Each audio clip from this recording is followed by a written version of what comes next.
What's poppin' YouTube? JD here, back with yet another review for you guys, and in this video we're going to be talking about a very interesting Jordan 1. I'm going to be reviewing the Jordan 1 Satin Snake.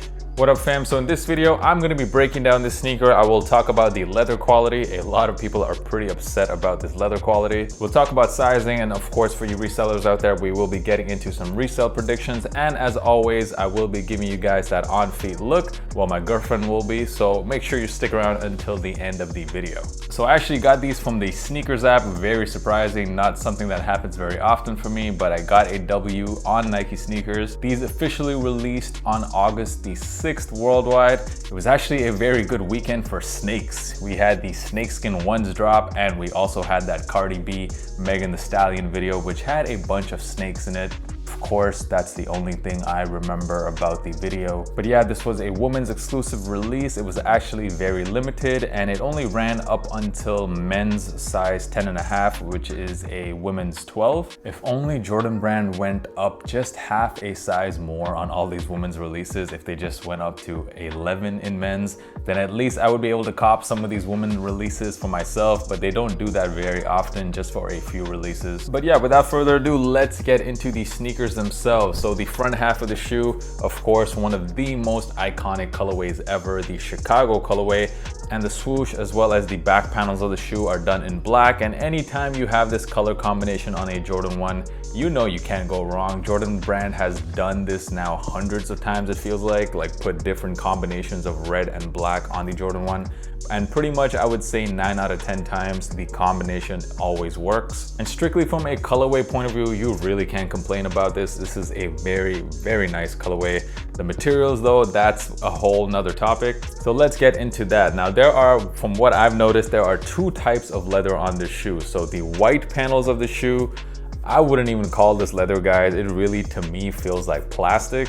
It's a very synthetic feeling leather. It almost feels like leather with a layer of Vaseline on it. The leather on the red panels of the shoe definitely feels different. As you see, when you press on the red part of the shoe, you can see that there is a bit of tumble to it. So this definitely feels a lot more like real leather than the white panels do. However, that being said, it doesn't really feel like good quality or anything. It also feels a bit synthetic to me. So from a leather quality point of view, yeah, I would say this is definitely probably one of the worst ones I would say this year in terms of Jordan 1s. On the swoosh as well as the back panel of the shoe, you have this snakeskin pattern, which personally I'm not really mad at. I don't like it personally myself, but the shoe wasn't really intended for me. This is a ladies only shoe. Based on feedback I've seen on Instagram, it seems like definitely the ladies love this shoe a lot more than the guys do. You got some premium touches here with the satin on the tongue. The tongue is done entirely in satin. And also on the inside, the ankle collar is done in this nice satin finish.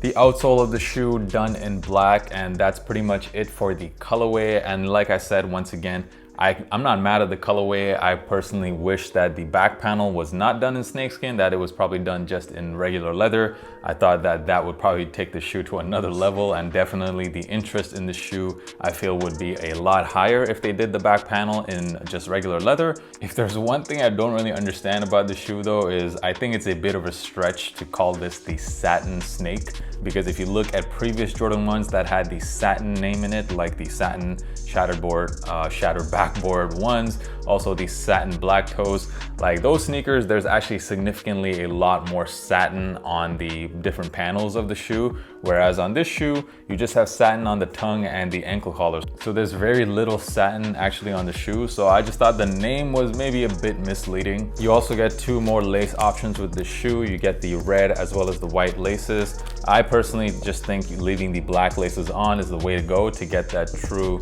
Chicago type of vibe with the sneaker. As far as sizing goes, like I said, I did get this for my girlfriend, and I did get it in her true size, which is a size 7 women's, and it fit her absolutely perfectly, and that's how pretty much all Jordan 1s fit on her. They do fit true to size. Let me know down in the comments, what do you guys think of this sneaker, especially from some of my female audience. I would like to know what you guys think of this. When I asked this on Instagram, all the DMs I got from my female followers were that they actually weren't feeling this shoe. However, it's a pretty small sample size, so I would actually like to see in the comments. Let me know, what did you guys think of this sneaker? Are you guys feeling the snakeskin pattern? What do you think of the leather quality? Let me know down in the comments. So let's get into resale for this shoe. So here's what I kind of think will happen with this sneaker.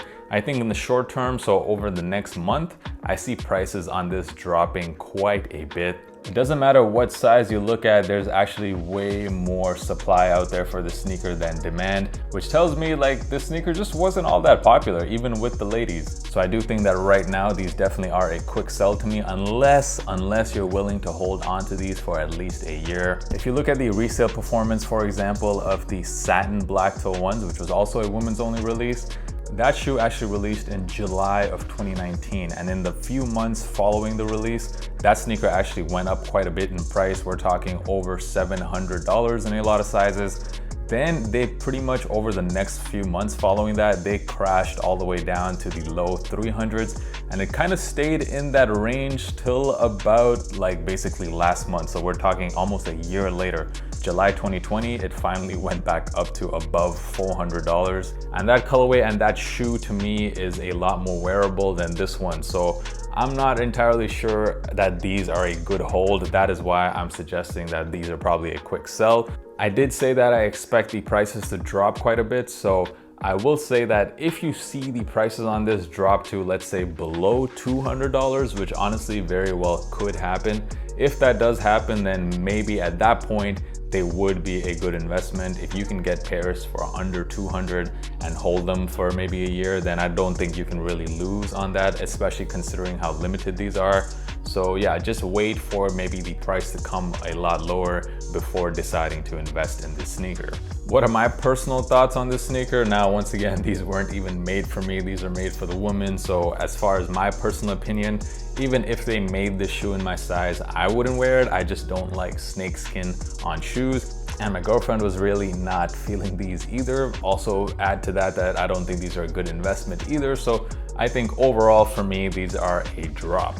If you haven't already done so, make sure you follow your boy on Instagram. The handle is right here. It is at JDKick6. Definitely the easiest place to contact me, and I do drop a ton of content on there as well, so make sure you follow me. The on-feed portion of the video dropping right now. Thank you guys so much for messing with the channel and for all of the support. Until next time, guys, peace.